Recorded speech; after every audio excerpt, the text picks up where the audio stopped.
Glasgow, which is located on the River Clyde, has evolved from an industrial metropolis to Scotland's most populated city, courtesy of its top-notch museums, art galleries, concert halls, and festivals. Its Gaelic name, meaning the Dear Green Place, is appropriate, given its countless parks and recreational areas. Glasgow expanded from a small rural community to become Scotland's largest seaport and the 10th largest in all of Britain. Expanding from the royal borough and medieval bishopric, Glasgow later established the University of Glasgow in the 15th century, and in the 18th century, it became a significant hub of the Scottish Enlightenment. Here's a look at the best places to visit while in Glasgow. Number 1. Kelvingrove Art Gallery and Museum. Established in 1901, the Kelvingrove Art Gallery and Museum is one of Glasgow's most well-known landmarks. Located on Argyle Street, the museum, which has 22 rooms and more than 8,000 objects on show, is housed in a Spanish Baroque structure. These objects include furniture, paintings, sculptures, and weapons from the 20th century. History aficionados can find a fantastic collection of British and foreign paintings in this museum. Additionally, there is a French gallery nearby that exhibits works of art, such as Van Gogh's portrait of the Glaswegian art collector, Alexander Reed, and Salvador Dali's Christ of St. John of the Cross. Number 2. Riverside Museum. Formerly known as the Glasgow Museum of Transport, the Riverside Museum opened in June 2011, winning the 2013 European Museum of the Year award. There are depictions of all types of transportation, including toy automobiles and prams, as well as fire trucks and horse-drawn carriages, motorcycles, and caravans. The Clyde Room also exhibits around 250 ship models. While you are at the museum, visit the tall ship, Glenley, to step back in time and experience what life was like on the open seas. Explore the ship's depths, stop by the galley, and ring the bell. Number 3. Necropolis. The name derives from ancient Greece, literally meaning City of the Dead. It is a 37-acre, Victorian garden cemetery, built in the classical revival architectural style.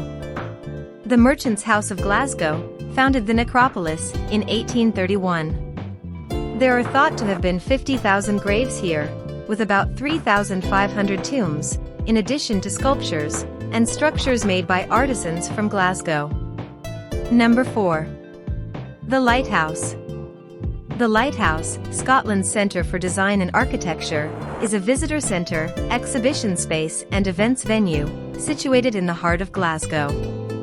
The Lighthouse serves as a guiding light for Scotland's creative industries, and promotes design and architecture through a busy calendar of exhibitions and events. You can use the spiral staircase in the Macintosh Centre from level 3, taking you to the outdoor viewing platform, giving you one of the greatest views of the entire city.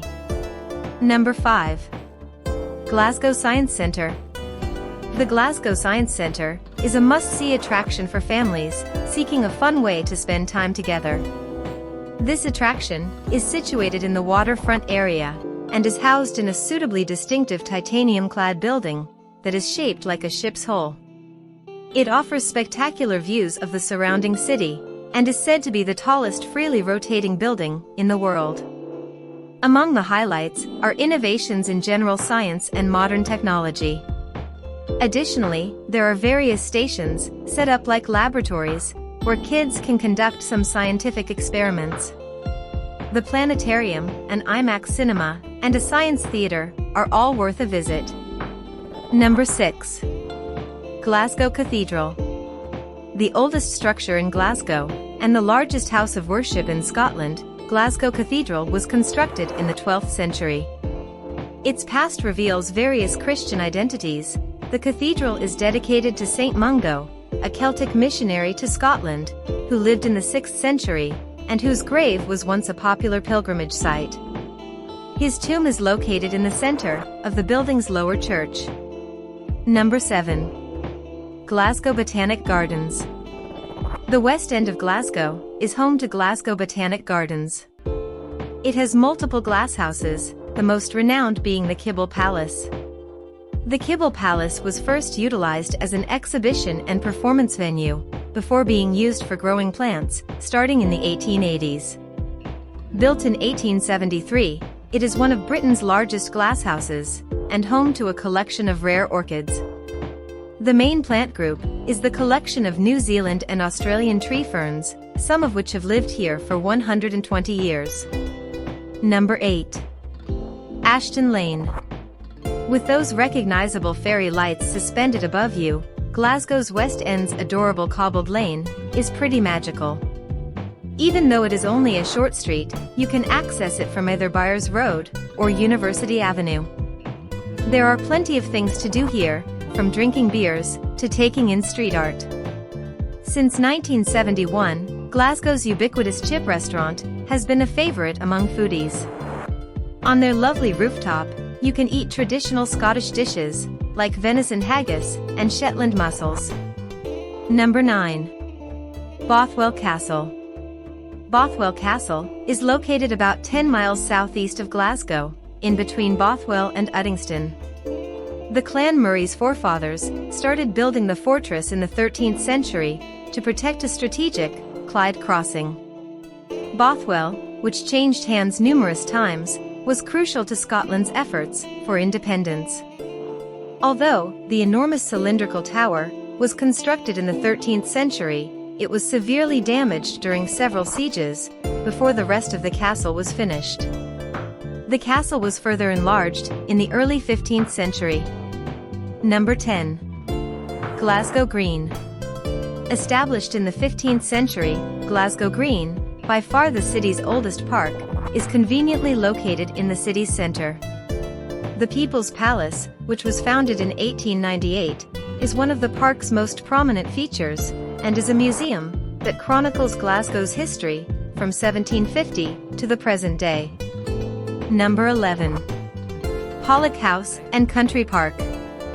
The grounds of Pollock House extend across an area of 355 acres, and are located about 4 miles southwest of Glasgow's city centre. This Edwardian mansion, belonging to the Maxwell family, was constructed in 1752 by William Adam and his sons. Explore Pollock House's upper floors for a fascinating insight into the upper-class Edwardian lifestyle. Number 12. George Square.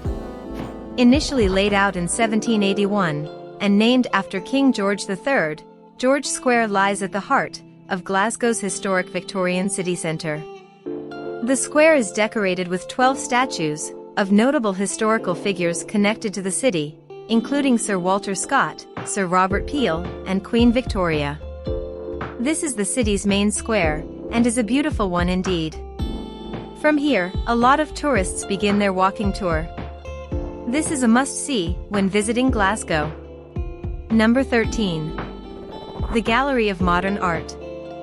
The Gallery of Modern Art, or GOMA for short, was established in 1996, and is located in a neoclassical building in Glasgow's Royal Exchange Square, in the heart of Glasgow's city centre. GOMA houses 4 galleries, a library, and a gallery shop, where products based on the collection are sold. Works of art from all over the world are on display here. Open from Monday through Saturday, the GOMA Cafe offers a variety of hot and cold beverages, sandwiches, and snacks. Number 14. OVO Hydro. Formerly called the SSE Hydro, it is a multi-purpose indoor arena, located within the Scottish Event Campus, in Glasgow, and is the largest entertainment venue in Scotland. Having a maximum capacity of 14,300, the OVO Hydro showcases international musical artists, world entertainment, and sporting events. The arena's sponsor's aim is to draw in 1 million visitors each year. Number 15. University of Glasgow. A Glasgow-based public research university, it is the 4th oldest university in the British world, and one of Scotland's 4 ancient universities. Established in 1451, the university, along with those at Edinburgh, Aberdeen, and St Andrews, participated in the Scottish Enlightenment in the 18th century. Glasgow initially educated students, primarily from wealthy backgrounds, similar to universities of the pre-modern era. However, in the 19th century, it became a pioneer in British higher education, by also meeting the needs of students, from the expanding urban and commercial middle class. Hope you liked this video. For more videos like this, please subscribe to our channel.